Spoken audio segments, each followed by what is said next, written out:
नमस्कार, बहुत बहुत स्वागत है आप सभी का भारत 24 पर और मैं हूं आपके साथ पूर्णिमा मिश्रा। रात के 9 बज चुके हैं और वक्त हो चला है आपके खास बुलेटिन वंदे भारत का, जिसमें आपको दिखाएंगे दिन भर की वो तमाम बड़ी खबरें जो आज सुर्खियों में छाई रही। देश प्रदेश से लेकर दुनिया की हर एक बड़ी हलचल, यानी कि अगले 1 घंटे में कोई बड़ी खबर नहीं छूटेगी। मतलब ये बुलेटिन आपने देख लिया तो समझिए दिन भर की हर एक खबर से आप अपडेट हो लिए। तो चलिए बिना रुके शुरू करते हैं खबरों का सिलसिला और दिखाते हैं आपको इंडिया टू इंटरनेशनल पूरा हाल वंदे भारत।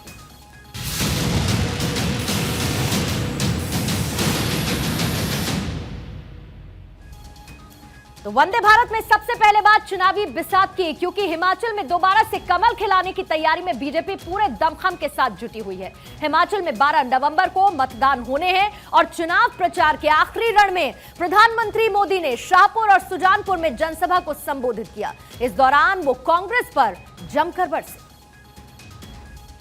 स्वागत है। हिमाचल प्रदेश में विधानसभा चुनाव के आखिरी 2 दिन बचे हैं। आज प्रधानमंत्री नरेंद्र मोदी ने शाहपुर और सुजानपुर में चुनावी हुंकार भरी। पीएम ने कांगड़ा जिले के शाहपुर के चंबी मैदान में रैली की। कांगड़ा इसलिए भी बेहद खास है क्योंकि ये प्रदेश की जनसंख्या के लिहाज से सबसे बड़ा जिला है। शाहपुर में रैली के जरिए प्रधानमंत्री ने कांगड़ा की 15 सीटों को साधने की कोशिश की। इस रैली के जरिए पीएम ने कांग्रेस को जमकर निशाने पर लिया। पीएम ने कहा कि मैं यहाँ के लोगों को जितना जानता हूँ, मैं ये कह सकता हूँ कि इस बार हिमाचल के लोग खुद चुनाव लड़ रहे हैं, खुद नेतृत्व कर रहे हैं। जितना मैं हिमाचल को जानता हूं, यहाँ के लोगों को जानता हूं, ये कह सकता हूं कि इस बार हिमाचल के लोग खुद ही ये चुनाव लड़ रहे हैं, खुद ही चुनाव का नेतृत्व कर रहे हैं और दोबारा जयराम जी की सरकार बनाने का यहां हिमाचल की जनता ने फैसला कर लिया है। प्रधानमंत्री ने कांग्रेस को निशाने पर लेते हुए कहा कि कांग्रेस ने हिमाचल के लोगों के साथ विश्वासघात किया है और उसके सबसे बड़े भुक्तभोगी हिमाचल के ही लोग हैं। कांग्रेस ने हिमाचल को हर बुनियादी चीज के लिए तरसा दिया था। साथियों, आपने इतने वर्षों के शासन में कांग्रेस ने जिस तरह हिमाचल के साथ विश्वासघात किया है, जो छल किया है, उसके सबसे बड़े भुक्तभोगी हिमाचल के ही लोग हैं। पीएम ने बताया कि उड़ीसा, तेलंगाना और यूपी, बिहार ने कांग्रेस को बहुत पहले ही विदा कर दिया। कांग्रेस खुद को जनता से भी ऊपर मानती है। साथियों, आपने इतने वर्षों के शासन में कांग्रेस ने जिस तरह हिमाचल के साथ विश्वासघात किया है, जो छल किया है, उसके सबसे बड़े भुक्तभोगी हिमाचल के ही लोग हैं। कांग्रेस ने हिमाचल को हर बुनियादी चीज के लिए तरसा दिया था। वहीं भाजपा है जिसने हिमाचल के हर घर घर को बुनियादी सुविधाओं से जोड़ने के लिए दिन रात ईमानदारी से प्रयास किया है। चुनाव प्रचार के दौरान प्रधानमंत्री ने उपचुनाव के परिणामों का भी जिक्र किया। बीते रोज प्रियंका गांधी ने कहा कि हिमाचल के लोग अपनी परंपरा न बदलें, यानी 5 साल बीजेपी और 5 साल कांग्रेस। वहीं इसका जवाब पीएम की तरफ से भी आया।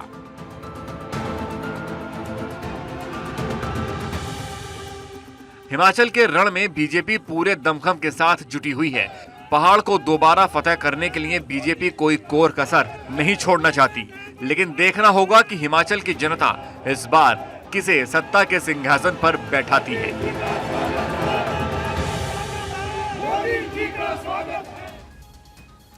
तो हिमाचल चुनाव प्रचार के दौरान प्रधानमंत्री मोदी की तरफ से लगातार कैंपेनिंग हो रही है, लेकिन आज इस कैंपेनिंग के दौरान एक वीडियो भी सामने आया जिसमें यह देखा गया कि प्रधानमंत्री मोदी का काफिला उस वक्त पूरी तरीके से रोक दिया गया जब उनके रास्ते से एम्बुलेंस गुजर रही थी। यानी कि एम्बुलेंस को रास्ता देने के लिए प्रधानमंत्री मोदी ने अपना काफिला रोक दिया।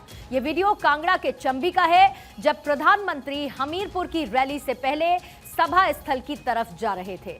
ये देखिए वो तस्वीरें, किस तरीके से एम्बुलेंस के लिए अपने काफिले को प्रधानमंत्री ने रुकवाया। कार में प्रधानमंत्री आपको नजर आ रहे हैं। ये एम्बुलेंस यानी कि साइड में काफिले को रोकते हुए पहले इस एम्बुलेंस को जगह दी गई ताकि एम्बुलेंस आगे बढ़ सके।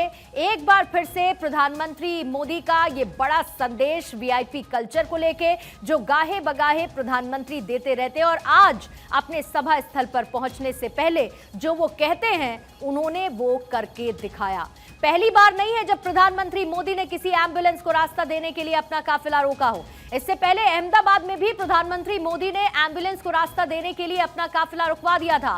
पीएम 30 सितंबर को अहमदाबाद से गांधीनगर जा रहे थे और रास्ते में एम्बुलेंस के लिए काफिला रोका गया था।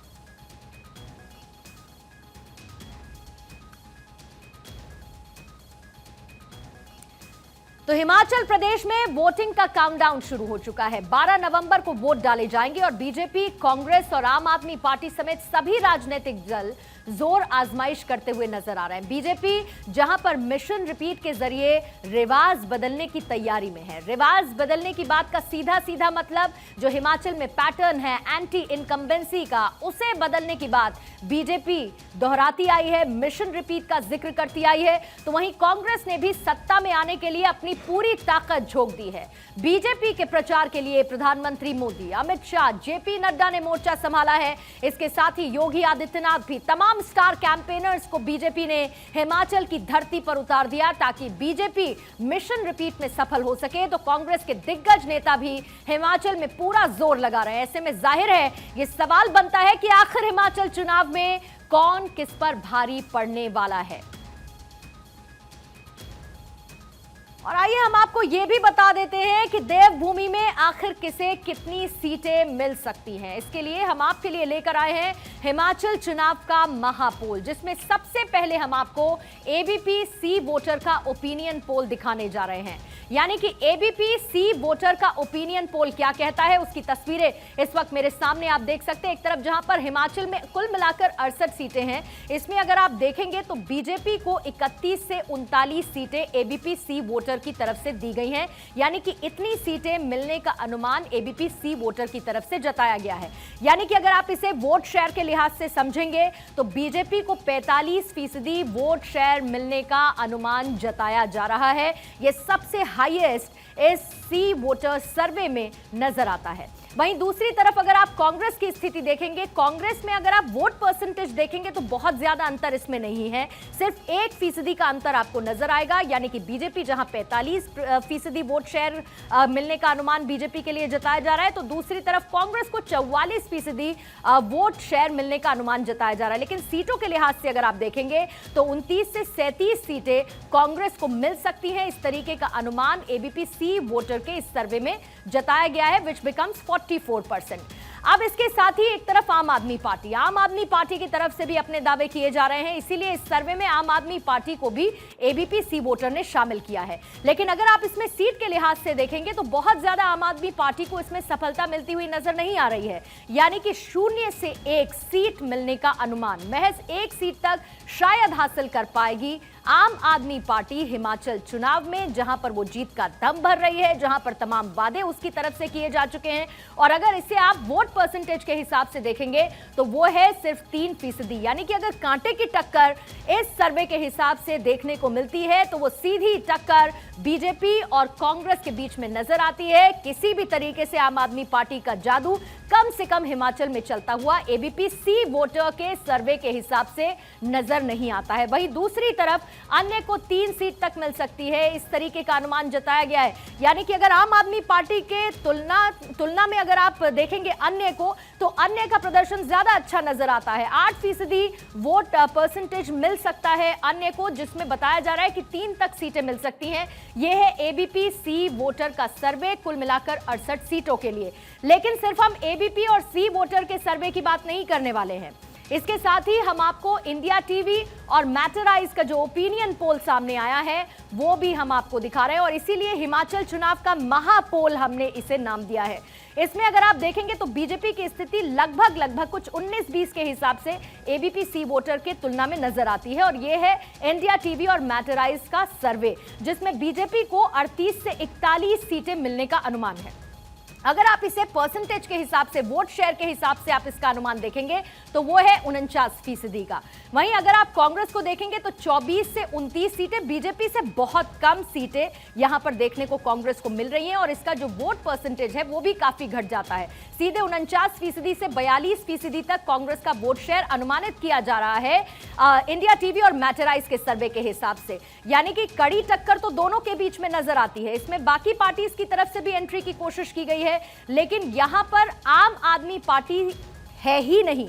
यानी सीधे सीधे इंडिया टीवी मैटराइज के इस सर्वे ने आम आदमी पार्टी को आउट कर दिया है, लेकिन अन्य को, अदर्स को 1 से 3 सीटों का अनुमान जताया गया है, जिसे आप 9% वोट शेयर के हिसाब से समझ सकते हैं। यानी कि कुल मिलाकर यहां पर इंडिया टीवी मैटराइज सर्वे के हिसाब से भी बीजेपी कांग्रेस के बीच में कड़ी टक्कर देखने को मिलती है, लेकिन एबीपी और सी वोटर के लिहाज से काफी कम यहां पर वोट शेयर कांग्रेस पार्टी का as compared to BJP party नजर आता है। आइए अब आगे बढ़ते हैं और आपको हिमाचल चुनाव को लेकर जो जी न्यूज का ओपिनियन पोल सामने आया है उसकी तस्वीर भी आपके सामने इस वक्त नजर आ रही है। जो जी न्यूज का ओपिनियन पोल है उसमें बीजेपी को 40 सीटें अनुमानित बताई जा रही हैं, 40 सीटें मिल सकती है। बहुत ही सटीक आंकड़ा यानी कि 1 नंबर दिया गया है जी न्यूज के इस सर्वे के हिसाब से, वो है 40 सीटों का। लेकिन कांग्रेस की अगर आप सीटें देखेंगे तो वो सिर्फ और सिर्फ 26 सीटें हैं। यहां पर भी मुकाबला इन्हीं दोनों के बीच है, लेकिन जो सीट का अंतर है वो बहुत ज्यादा बड़ा है दोनों के ही बीच में, चाहे वो बीजेपी और कांग्रेस। इसके साथ ही जो जी न्यूज का ओपिनियन पोल है उसके मुताबिक आम आदमी पार्टी भी यहां पूरी तरह से आउट नजर आ रही है, यानी कि एग्जिस्ट तो करती है लेकिन अपना खाता भी नहीं खोल पाएगी, ये अनुमान लगाया गया है जी न्यूज के सर्वे के हिसाब से। लेकिन अगर आप अदर्स को देखेंगे तो कम से कम उन्हें 2 सीटें मिलती हुई नजर आ रही हैं। ये आपके सामने है जी न्यूज का सर्वे 68 सीटों के हिसाब से। कुल मिलाकर अगर आप इसे समझेंगे, जो ओपिनियन पोल तीनों का सामने आया है, चाहे वो इंडिया टीवी हो या फिर वो जी न्यूज हो या फिर एबीपी सी वोटर का सर्वे, वो ये बताता है कि इन चुनावों में बीजेपी को एक बढ़त मिलती हुई नजर आ रही है। लेकिन इसके साथ ही अब आपको एक लार्जर पिक्चर हम दिखाने वाले हैं, और वो लार्जर पिक्चर ये कहती है कि बीजेपी मजबूत स्थिति में नजर आ रही है। तो देखिए, अब इसमें हिमाचल प्रदेश चुनाव के लिए जो कांग्रेस ने अपना घोषणा पत्र जारी किया था, पहले ही जारी कर दिया था, जिसमें हर वर्ग को साधने की कोशिश की गई थी। अब आपके सामने इस वक्त ओवरऑल जो तस्वीर है वो नजर आ रही है। इसमें देखिए, तीनों का हमने एक आपके सामने लार्जर पिक्चर रख दिया है, यानी कि तीनों की तरफ से जो सर्वे किया गया, चाहे वो एबीपी सी वोटर हो, इंडिया टीवी मैटराइज हो या फिर जी न्यूज हो। अब इसको जल्दी से मैं आपके लिए समराइज कर देती हूं। एबीपी सी वोटर को अगर आप देखेंगे तो 31 से 39 सीटें यहां पर मिली हैं, जो कि 45% वोट है। इंडिया टीवी मैटराइज के हिसाब से 38 से 41 सीटें, जो कि 49% वोट है। वहीं जी न्यूज में 40 सीटें, जी न्यूज के सर्वे में 40 सीटें बीजेपी को मिलती हुई नजर आती हैं। अब कांग्रेस पर आ जाइए। कांग्रेस को 29 से 37 सीटें विच इज 44%, 24 से 29 सीटें इंडिया टीवी मैटराइज के हिसाब से which is 42% vote percent share, और 26 सीटें मिलती हुई जी न्यूज के हिसाब से कांग्रेस को नजर आती हैं हिमाचल चुनाव में। अब आम आदमी पार्टी में अगर आप देखेंगे सिर्फ 1 सीट एबीपी सी वोटर के हिसाब से, जो कि 3% होता है वोट शेयर। लेकिन इंडिया टीवी मैटराइज के सर्वे से आम आदमी पार्टी आउट है, जी न्यूज पे 0 और अदर्स में यहां 3 तक सीटें मिलती हुई एबीपी सी वोटर के हिसाब से नजर आती हैं, यानी कि 8% वोट, 1 से 3 इंडिया टीवी मैटराइज के हिसाब से, जो कि 9% वोट, और 2 सीटें जी न्यूज के हिसाब से। यह है हिमाचल चुनाव का महापोल, जिसकी एक लार्जर पिक्चर इस वक्त आपने देखी एबीपी सी वोटर, इंडिया टीवी मैटराइज और जी न्यूज के ओपिनियन पोल के हिसाब से।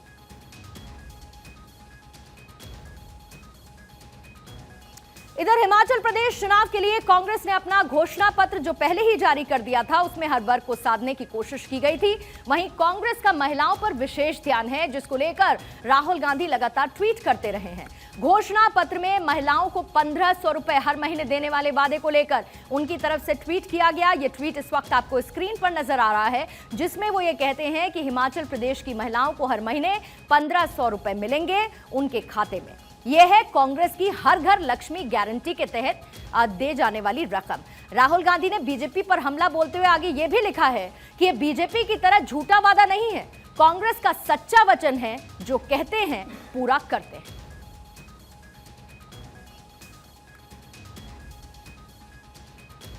और आइए अब एक और अलग तरीके की सियासत की बात करेंगे, जो चुनावी तो नहीं लेकिन सरकार पर हमलावर है। भारत 2023 में G20 समूह की अध्यक्षता करने जा रहा है, जिसके लिए प्रधानमंत्री मोदी ने लोगो, थीम और वेबसाइट लॉन्च कर दी है। लेकिन सियासी लड़ाई अब G20 के लोगो तक आ पहुंची है। कांग्रेस ने लोगों पर सवाल उठाते हुए कहा कि प्रधानमंत्री मोदी प्रचार का कोई मौका नहीं छोड़ते।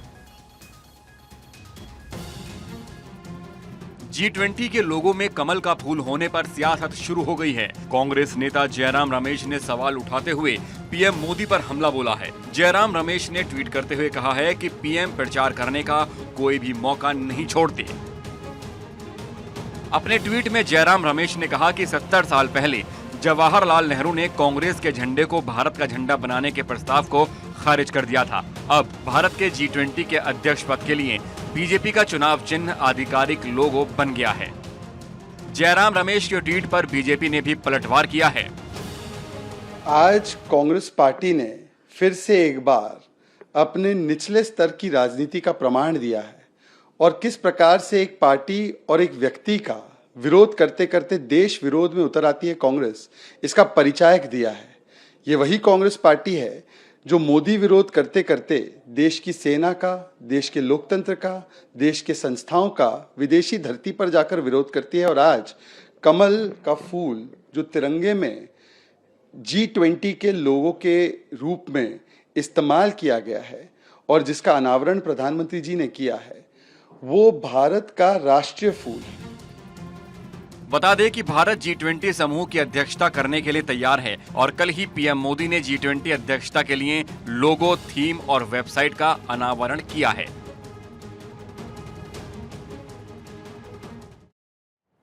तो सियासत की लड़ाई G20 के लोगों तक आई। कल ही प्रधानमंत्री मोदी ने G20 के लोगों का अनावरण किया और इसके बाद इस पर सियासत जारी है। लेकिन इस लोगों की आखिर खासियत क्या है, उसके बारे में भी आपको जानना चाहिए। इसके थीम को आपको समझना चाहिए। G20 लोगो और उसकी थीम की खासियत क्या है। G20 का जो लोगो है वो भारत के राष्ट्रीय ध्वज रंगों से प्रेरित नजर आता है। वो है ऊपर लोगो। अगर उस तस्वीर को आप देखेंगे, G2 और जो उसका O है यानी कि 20 का O, उसमें आपको अलग अलग राष्ट्रीय ध्वज के रंग नजर आने वाले हैं और उसी से प्रेरित इस लोगो को बताया जा रहा है। लोगो में केसरिया, सफेद और हरा और इसके साथ ही नीला रंग आपको देखने को मिलेगा और इसीलिए इन रंगों से प्रेरित इसे बताया जा रहा है। राष्ट्रीय फूल कमल के साथ पृथ्वी को भी जोड़ा गया है। यह है G20 लोगों की खासियत। लेकिन इसमें भी सियासत को तलाशना नहीं भूले हैं विपक्षी पार्टीज और उसे लेकर हमलावर हैं। लोगो चुनौतियों के बीच विकास को सीधे तौर पर दर्शाता है, जिसका जिक्र प्रधानमंत्री मोदी भी कर चुके हैं। और इसी लोगों के ठीक नीचे देवनागरी लिपि में भारत भी लिखा हुआ है, यानी कि एज अ कंट्री भारत को ग्लोबली रिप्रेजेंट करता है G20 का ये लोगो। G20 सम्मेलन में हिमाचली कला की धमक भी देखने को मिलेगी, जहां पर प्रधानमंत्री मोदी वैश्विक नेताओं से मुलाकात करेंगे और उन्हें हिमाचली गिफ्ट भी भेंट करेंगे। इन तोहफों में हिमाचल की शॉल, चंबा रूमाल, कांगड़ा की पेंटिंग, किन्नौर की शॉल और हिमाचली मुखौटे भी शामिल हैं।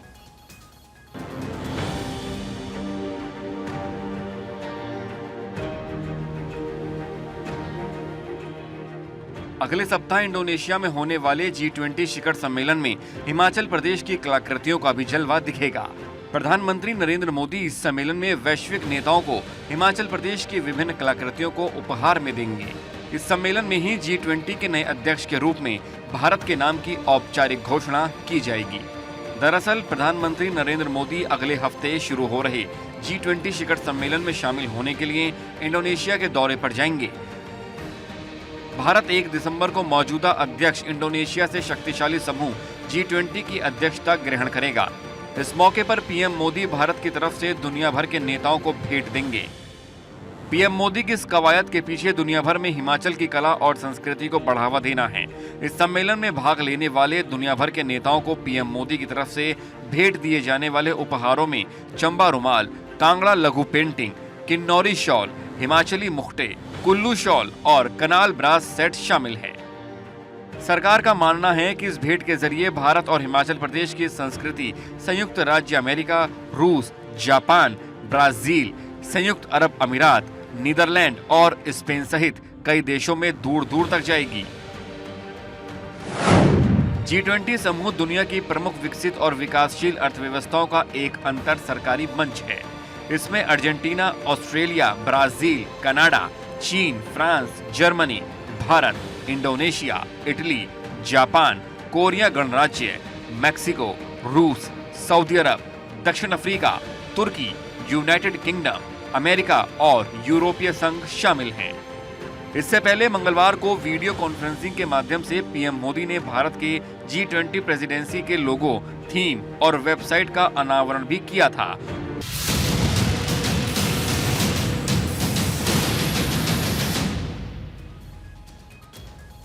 और अब बात करते हैं दिल्ली में होने वाले एमसीडी चुनावों की। एमसीडी की गद्दी पर कौन बैठेगा, भले ही इसका आधिकारिक ऐलान 7 दिसंबर को होगा, लेकिन इससे पहले सियासत तेज हो चुकी है। दिल्ली नगर निगम के 250 वार्ड के लिए मतदान होना है, लेकिन दिल्ली के deputy CM Manish Sisodia Ghazipur landfill site पर पहुंचे, जहां बीजेपी पर जमकर बरसे। दिल्ली में एमसीडी का चुनाव है और कूड़े पर सियासी दांव है। अभी कुछ दिन पहले की बात है जब दिल्ली के CM Arvind Kejriwal Ghazipur landfill site पर पहुंचे थे। खूब हो हल्ला हुआ था, खूब हंगामा हुआ था। अब इसी हंगामे के बीच deputy CM Manish Sisodia Ghazipur landfill site पहुंचे। इस दौरान उन्होंने कहा कि गाजीपुर के कूड़े की पहाड़ की ऊंचाई कम दिखाने के लिए कूड़े को फैलाकर बीजेपी ने गाजीपुर मंडी की दीवार गिरा दी है।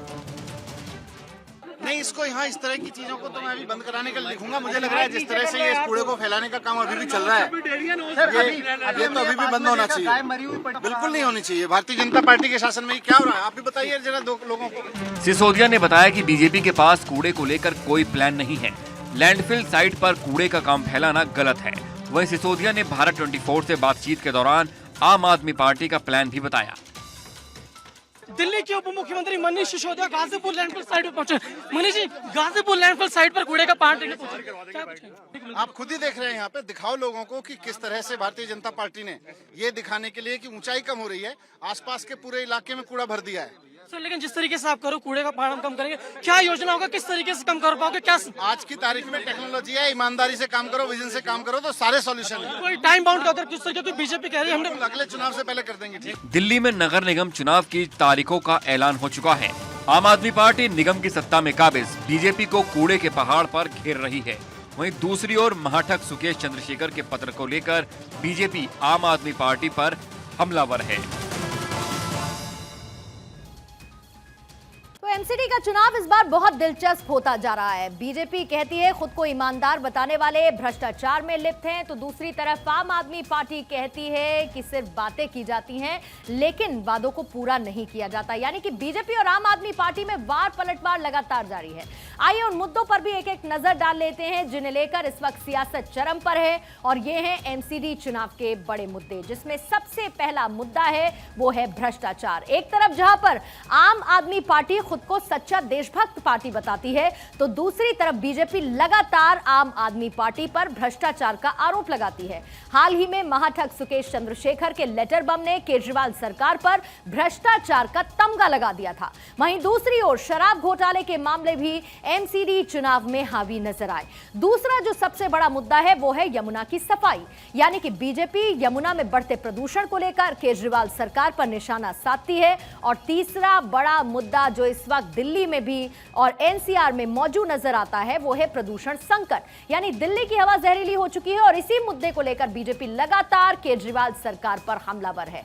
तस्वीरें गाजीपुर लैंडफिल एरिया की आप लगातार देखते हैं, जो इस बार के एमसीडी चुनावों में बड़ा मुद्दा है। यानी कि गाजीपुर में कूड़े के पहाड़ को लेकर आम आदमी पार्टी लगातार बीजेपी पर निशाना साधती है, कहती है कि काम करना चाहिए। बीते समय अरविंद केजरीवाल भी पहुंचे थे इसी एरिया में और आज deputy CM Manish Sisodia landfill पहुंचकर बीजेपी पर निशाना साधते हुए नजर आए।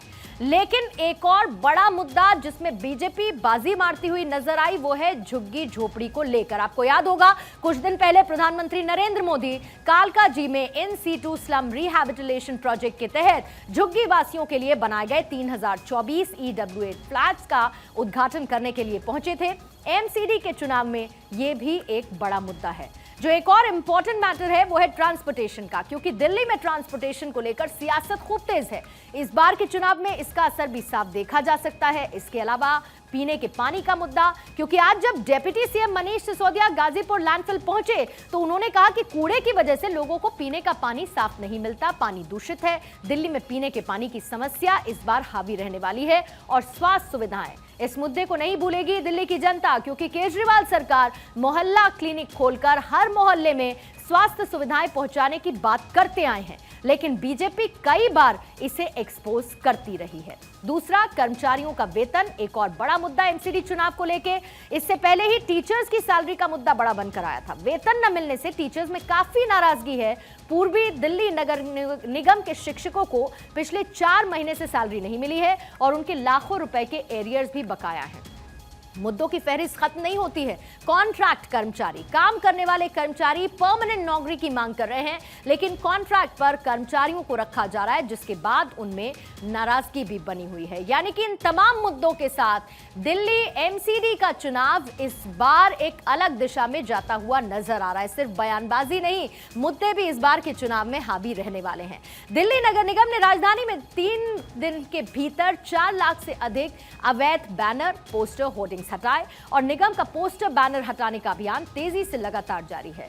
सबसे ज्यादा पोस्टर और बैनर मध्य और पश्चिमी जोन से हटाए गए, जबकि शहरी सदर, पहाड़गंज, करोलबाग, रोहिणी, सिविल लाइंस, नरेला, केशवपुरम, दक्षिणी जोन और शादरा उत्तरी जोन में कम कार्रवाई देखने को मिली है। दिल्ली के सभी जोन्स में सड़कें मेट्रो पिलर पोस्टर्स से भरे हुए पड़े थे। खासकर पूर्वी दिल्ली और पुरानी दिल्ली के कई ऐसे इलाके थे जहां पर पोस्टर्स की भरमार थी।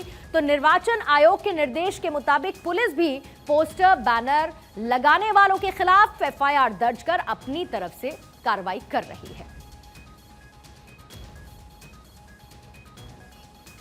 इधर दूसरी ओर आम आदमी पार्टी के राष्ट्रीय संयोजक और मुख्यमंत्री अरविंद केजरीवाल की अध्यक्षता में दिल्ली नगर निगम चुनाव को लेकर पार्टी ने आज एक अहम बैठक की, जिसमें आम आदमी पार्टी के वरिष्ठ नेता और उप मुख्यमंत्री मनीष सिसोदिया, दिल्ली प्रदेश संयोजक गोपाल राय, विधायक और वरिष्ठ नेता शामिल हुए। और आम आदमी पार्टी की बैठक में पार्टी के राष्ट्रीय संयोजक अरविंद केजरीवाल ने एमसीडी चुनाव को लेकर चर्चा की। अरविंद केजरीवाल कल यानी कि 10 नवंबर को एमसीडी के लिए अपनी गारंटी लॉन्च करने वाले हैं। मनीष सिसोदिया से आपको सुनवाते हैं कि केजरीवाल की गारंटी में आखिर होगा क्या। कल अरविंद केजरीवाल जी एमसीडी के लिए केजरीवाल जी की गारंटी लॉन्च करेंगे। जिस तरह से नगर निगम में लोग मांग कर रहे हैं कि अब ऐसी सरकार आनी चाहिए कि भारतीय जनता पार्टी की कुशासन से, भ्रष्टाचार से मुक्ति मिले, कूड़े के पहाड़ों से मुक्ति मिले, अव्यवस्था से मुक्ति मिले, तो उसको लेके आज विस्तार से चर्चा हुई। और फिर कल इन सब चर्चाओं के आधार पर केजरीवाल जी कल एमसीडी के लिए केजरीवाल की गारंटी जारी करेंगे। कितनी गारंटियां होंगी? 10 गारंटियां होंगी, तो वो आपके सामने रखेंगे कल। इधर नए सीजेआई यानी कि जस्टिस डीवाई चंद्रचूड़ की बात करेंगे, जो कि भारत के नए चीफ जस्टिस के तौर पर शपथ ग्रहण कर चुके हैं। राष्ट्रपति भवन में राष्ट्रपति द्रौपदी मुर्मू ने उन्हें शपथ दिलवाई और इस दौरान देश के तमाम दिग्गज मौजूद रहे। देश को जस्टिस डीवाई चंद्रचूड़ के रूप में नया चीफ जस्टिस मिल गया। जस्टिस डीवाई चंद्रचूड़ ने 50वें मुख्य न्यायाधीश की शपथ ली। राष्ट्रपति भवन में हुए समारोह में राष्ट्रपति द्रौपदी मुर्मू ने उन्हें पद और गोपनीयता की शपथ दिलाई। शपथ ग्रहण के बाद सीजेआई की कुर्सी पर बैठने से पहले उन्होंने अपने कैबिन में तिरंगे को नमन किया। इसके बाद उन्होंने सुप्रीम कोर्ट में बापू की मूर्ति पर माल्यार्पण किया। उसके बाद कहा कि वह जनता के हितों के लिए काम करेंगे। बता दें कि चीफ जस्टिस चंद्रचूड़ का कार्यकाल 10 नवंबर 2024 तक होगा। लेकिन एक दिलचस्प जानकारी बता दें कि जस्टिस DY चंद्रचूड़ के पिता YV चंद्रचूड़ भी 44 साल पहले चीफ जस्टिस थे। वे सबसे ज्यादा समय तक देश के चीफ जस्टिस रहे। सुप्रीम कोर्ट के इतिहास में ये पहला मौका है जब एक पूर्व CJI के बेटे इस पद पर पहुंचे हैं। तो देश को जस्टिस चंद्रचूड़ के रूप में नए CJI मिल चुके हैं। आइए एक नजर उनके चीफ जस्टिस बनने के सफर पर भी डाल लेते हैं, यानी कि जस्टिस DY चंद्रचूड़ का परिचय इस वक्त आपके सामने है। किस तरीके से वो बने हैं देश के नए CJI। शुरुआत में बॉम्बे हाई कोर्ट में वकील के तौर पर उन्होंने प्रैक्टिस की। 1998 में से लेकर 2000 में additional solicitor general of India वो नियुक्त हुए। उसके बाद 29 मार्च 2000 को बॉम्बे हाई कोर्ट में अतिरिक्त जज के तौर पर उनकी नियुक्ति हुई। 31 अक्टूबर साल 2013 को इलाहाबाद हाई कोर्ट के चीफ जस्टिस वो बने और फिर 13 मई 2016 को सुप्रीम कोर्ट के जज नियुक्त किए गए। 9 नवंबर 2022 को नए CJI के तौर पर उन्होंने शपथ ग्रहण की। आइए इसी बीच में जस्टिस चंद्रचूड़ ने जज रहने के दौरान कौन कौन से बड़े फैसले लिए, उनकी भी फहरिस्त आपके सामने रख देते हैं। बड़े फैसलों में सबसे पहले नोएडा ट्विन टावर का जिक्र करेंगे। उसे गिराने का फैसला उनकी तरफ से लिया गया। सुपरटेक के दोनों टावर 28 अगस्त को गिराए गए। 31 अगस्त को सुप्रीम कोर्ट ने टावर्स को तोड़ने का आदेश दिया था। इसके साथ ही हादिया केस को लव जिहाद नहीं माना। केरल में हादिया ने शफीन नाम के मुस्लिम लड़के से 2016 में शादी की थी। लड़की के पिता का आरोप था कि लव जिहाद का मामला है। उनकी बेटी की जबरदस्ती धर्म परिवर्तित कर शादी कर दी गई है। इसके बाद हाईकोर्ट ने शादी रद्द कर दी। मामला सुप्रीम कोर्ट पहुंचा और कोर्ट ने हादिया की शादी रद्द करने से संबंधित केरल हाईकोर्ट के आदेश को खारिज कर दिया था। इसके साथ ही निजता का मामला मौलिक अधिकार बताया। 2017 में सुप्रीम कोर्ट ने निजता को मौलिक अधिकार माना। इस बेंच में चंद्रचूड़ भी शामिल रहे। एडल्ट्री लॉ पर फैसला लिया गया। सुप्रीम कोर्ट ने एडल्ट्री संबंधी कानून की धारा 497 को खारिज कर दिया था। अदालत के इस फैसले के बाद अब एडल्ट्री अपराध नहीं, यानी कि शादी के बाहर संबंध अपराध की श्रेणी में नहीं आएगा। अविवाहिता को भी अबॉर्शन का अधिकार, एक और महत्वपूर्ण फैसला। सुप्रीम कोर्ट ने सभी महिलाओं को गर्भपात का अधिकार दिया, फिर चाहे वो विवाहित हो या फिर अविवाहित हो। कोर्ट ने कहा कि medical termination of pregnancy act के तहत 22 से 24 हफ्ते तक गर्भपात का अधिकार सभी को है। बेंच की अगुवाई जस्टिस DY चंद्रचूड़ कर रहे थे। चीफ जस्टिस चंद्रचूड़ के 3 बयान भी आपको जरूर बता देते हैं जो कि काफी चर्चित रहे हैं। जस्टिस चंद्रचूड़ के चर्चित बयान सबसे पहले जो सामने आया वो सितंबर 2022 में एक सुनवाई के दौरान जब वकील ने कोर्ट से समय मांगा, तब उन्होंने ये कहा था कि हम नहीं चाहते कि सुप्रीम कोर्ट तारीख पे तारीख वाली अदालत बने। फरवरी 2020 में गुजरात में भाषण के दौरान उन्होंने ये कहा कि असहमति पर अंकुश के लिए सरकारी मशीनरी को लगाना डर की भावना पैदा करता है। असहमति को राष्ट्र विरोधी कहना लोकतंत्र पर हमला है। अगस्त 2018 को भीमा कोरेगांव में हिंसा मामले में सुनवाई के दौरान उनका बयान बहुत चर्चित हुआ। उन्होंने कहा था कि अलग विचार लोकतंत्र के प्रेशर कुकर में सेफ्टी वॉल्व की तरह होते हैं। इसे पुलिस की कड़ी ताकत से नहीं बांधा जा सकता, नहीं तो ब्लास्ट हो जाएगा। आइए अब आपको यह भी जानकारी दे देते हैं कि आखिर कैसे तय होता है कि अगला चीफ जस्टिस कौन बनेगा। इसे समझने के लिए यह जानना जरूरी है कि सुप्रीम कोर्ट के जज कैसे बनते हैं। सुप्रीम कोर्ट में जजेस की नियुक्ति की सिफारिश कॉलेजियम करता है। कॉलेजियम में सुप्रीम कोर्ट के जज ही होते हैं। यह कॉलेजियम जज के लिए नाम केंद्र सरकार को रेफर करता है। केंद्र की मोहर मिलने के बाद सुप्रीम कोर्ट में जज की नियुक्ति होती है। जिस दिन कोई जज सुप्रीम कोर्ट में शपथ लेते हैं, उसी दिन तय हो जाता है कि वो चीफ जस्टिस बनेंगे या नहीं।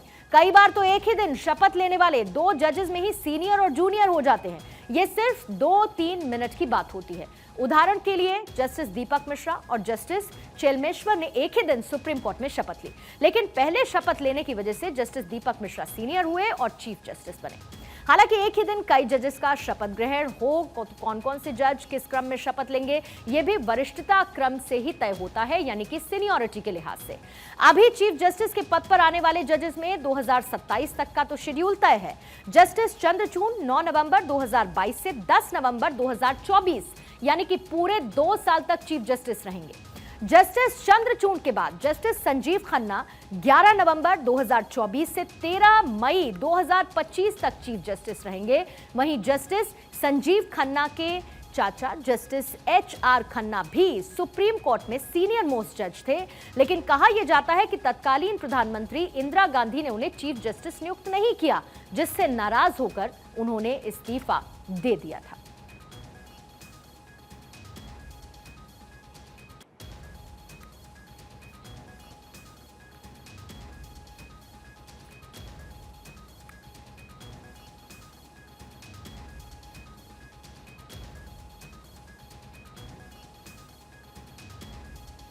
और अब अगली खबर का रुख करेंगे। नाबालिग प्रेमिका से संबंध बनाने पर कर्नाटक हाईकोर्ट ने प्रेमी को बरी करते हुए लड़कियों की सहमति की उम्र पर फिर से विचार करने के लिए कहा है। हाईकोर्ट ने कहा है कि 16 साल की नाबालिग लड़कियों के प्यार और प्रेमी के साथ यौन संबंध बनाने से जुड़े कई मामले सामने आए हैं। ऐसे में लॉ कमीशन को सेक्स के लिए सहमति की उम्र पर एक बार फिर से विचार करना चाहिए। हाईकोर्ट ने कहा कि हमें सोचना होगा कि 16 साल और उससे ज्यादा उम्र की लड़कियों के साथ उनकी सहमति से संबंध बनाना क्या अब भी कोई अपराध है। यह सब बात कर्नाटक हाईकोर्ट ने 2017 के एक केस में कही थी, जिसमें 17 साल की लड़की ने अपने प्रेमी के साथ भागकर शादी कर ली थी और उसके बाद वो प्रेग्नेंट हुई। लड़की के घर वालों ने लड़के के खिलाफ 3 धाराओं में केस दर्ज कराया। मामले में लोअर कोर्ट ने गवाह के मुकरने पर लड़के को बरी कर दिया था, जिसके बाद इस फैसले को हाईकोर्ट में चुनौती दी गई। हाईकोर्ट ने भी लड़के को बरी करते हुए लॉ कमीशन को सेक्स के लिए सहमति की उम्र पर फिर से विचार करने के लिए कहा है।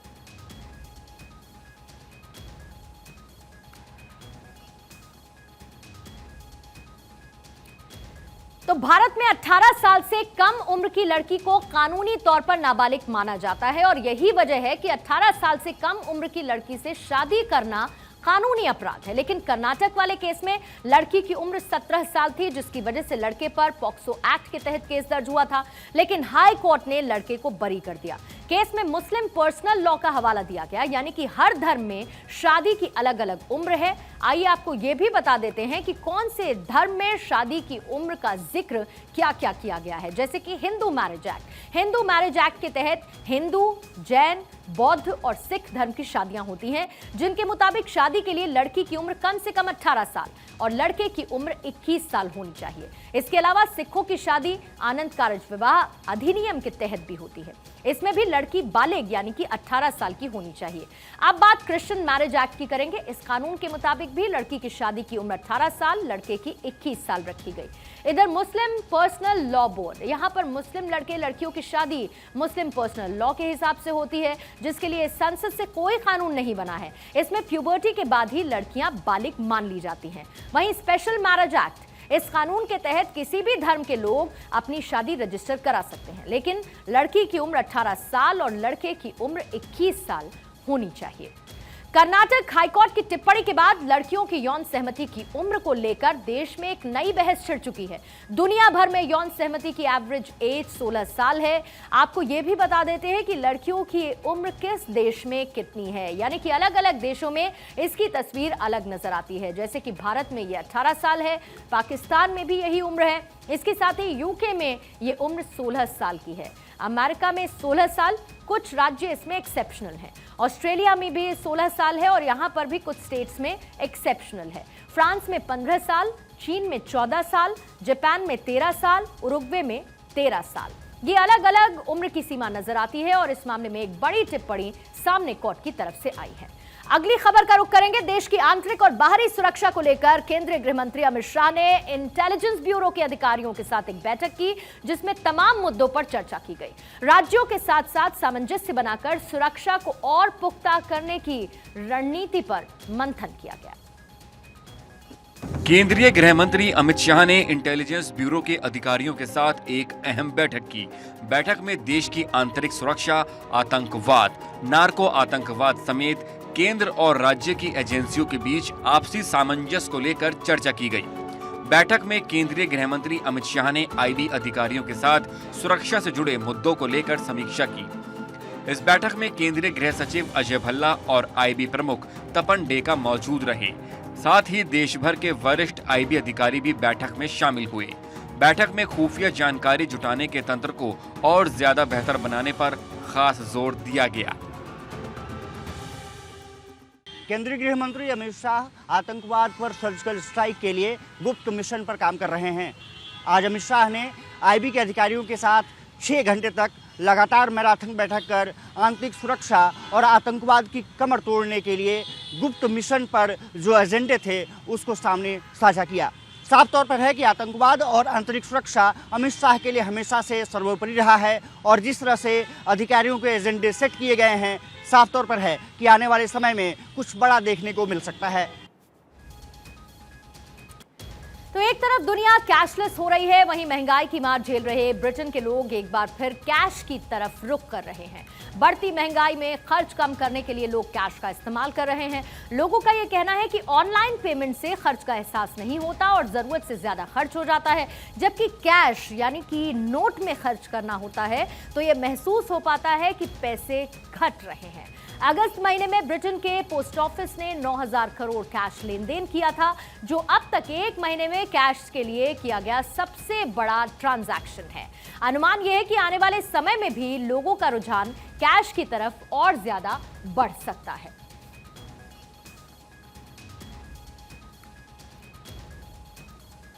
तो ये बड़ी बात सामने आई है, जहां पर एक्सपर्ट्स का यह मानना है कि कैश से पेमेंट से हम पेन ऑफ पेइंग से गुजरते हैं, यानी कि पैसे देने पर दर्द का एहसास होता है, जो हमें अनावश्यक खर्च से बचाता है। ये थ्योरी यूनिवर्सिटी ऑफ कार्नेगी के प्रोफेसर जेलर मेयर की तरफ से की गई। यानी कि पेन ऑफ पेइंग आखिर है क्या, उससे बचने के लिए कैसे कैश की तरफ इस्तेमाल करते हुए लोग बढ़ रहे हैं, इसको आपको समझा देते हैं। जैसे कि कुछ चीजों के भुगतान के समय हमें बुरा लगता है जब हम कैश में पे करते हैं, इसी इमोशन को पेन ऑफ पेइंग कहते हैं और इसीलिए ये एक बड़ा बदलाव देखने को मिल रहा है। पेन ऑफ पेइंग अपने आप में एक ऐसा टर्म सामने आया है जिससे लोगों की भावनाएं खर्च करते वक्त क्या होती है उसको समझा जा सकता है। कैश पेमेंट से हम पेन ऑफ पेइंग से गुजरते हैं, यानी कि कैश निकलता है। पेन ऑफ पेइंग हमें अनावश्यक खर्च से लेकिन बचाता जरूर है, क्योंकि इससे आपको हिसाब होता है कि आप कितने नोट खर्च कर रहे हैं, कितना पैसा आप खर्च कर रहे हैं। तो कैश से खर्च पर तो नियंत्रण हो सकता है, लेकिन ज्यादा कैश पास रखने पर हमें कुछ नुकसान भी हो सकते हैं। हम बैंक से मिलने वाले ब्याज से वंचित होते हैं, पैसे की सुरक्षा पर ज्यादा ध्यान देना होता है, पैसे के गिरने या चोरी होने का भी डर हमें लगातार बना रहता है। अब अगली खबर का रुख करेंगे। 34 करोड़ की आबादी वाले अमेरिका में करीब 44 लाख प्रवासी भारतीय रहते हैं और यह आंकड़ा तेजी के साथ बढ़ रहा है और इसीलिए अमेरिका में उनका विशेष महत्व है। अब अमेरिकी सरकार भारतीयों की जरूरत का अपने नागरिकों की तरह अच्छे से ख्याल भी रख रही है। 6 से ज्यादा कानून बनाए गए हैं जो खास तौर पर भारतीयों और दक्षिण एशियाई लोगों के फायदे को ध्यान में रखते हैं। अमेरिका ने इसी साल south Asian heart health awareness and research act भी पारित किया। 24 से ज्यादा अमेरिकी स्टेट्स में अमेरिका के इतिहास में भारतीयों के योगदान को पाठ्यक्रम में शामिल करने का कानून भी बनाया। इसके अलावा वॉशिंगटन में भारतीयों के योगदान को समर्पित एक संग्रहालय, एक म्यूजियम बनाने की पहल भी की गई है।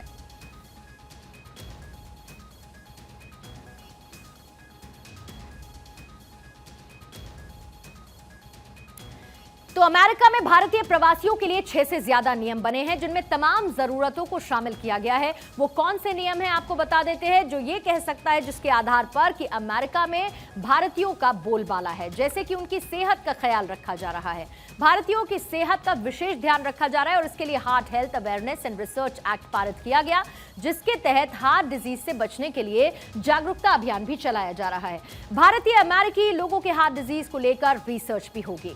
अब भारतीयों के योगदान को कैसे महत्व दिया जा रहा है? अमेरिका के तमाम राज्यों ने अमेरिका के इतिहास में भारतीयों के योगदान और स्कूली पाठ्यक्रम में उनके विकास की कहानी को कंपलसरी शामिल करने के लिए कानून बना दिया। कई अमेरिकी सांसदों का मानना है कि भारतीयों पर हमलों को रोकने के लिए बच्चों को यह बताना जरूरी है कि भारतीय समुदाय भी अमेरिकी ही है।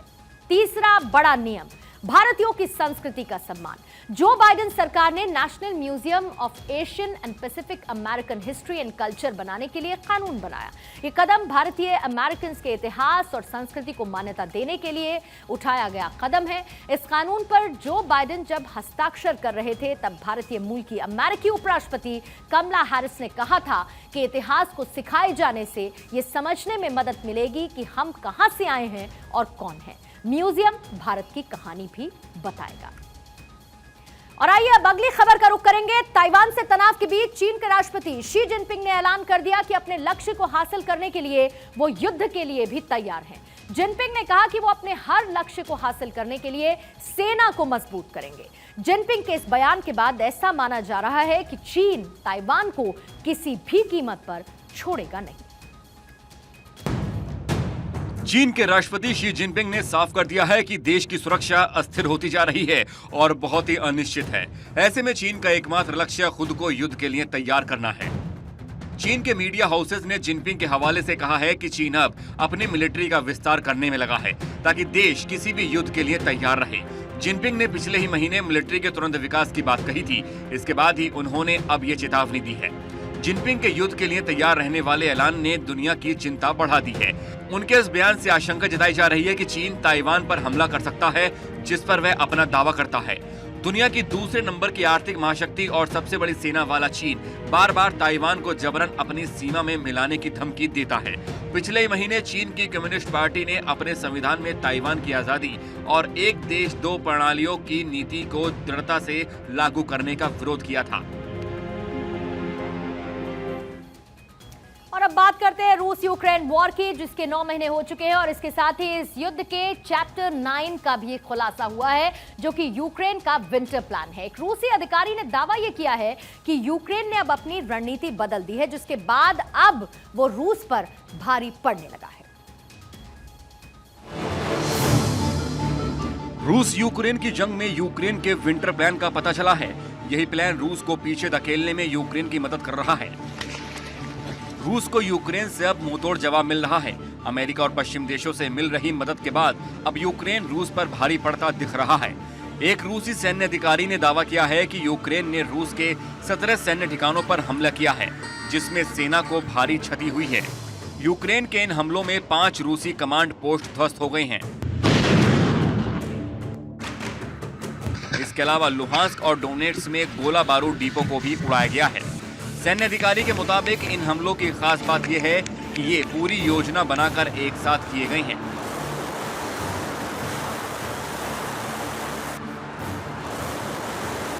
पश्चिमी देशों की तरफ से मिले हथियारों की मदद से इन टारगेट्स को अंजाम दिया गया है। बता दें कि बीते दिनों अमेरिका ने नीदरलैंड और चेक रिपब्लिक के रास्ते यूक्रेन को T-72 के 90 टैंकों के साथ भारी हथियारों की एक खेप भेजी है। और इसी खबर के साथ वंदे भारत में फिलहाल इतना ही।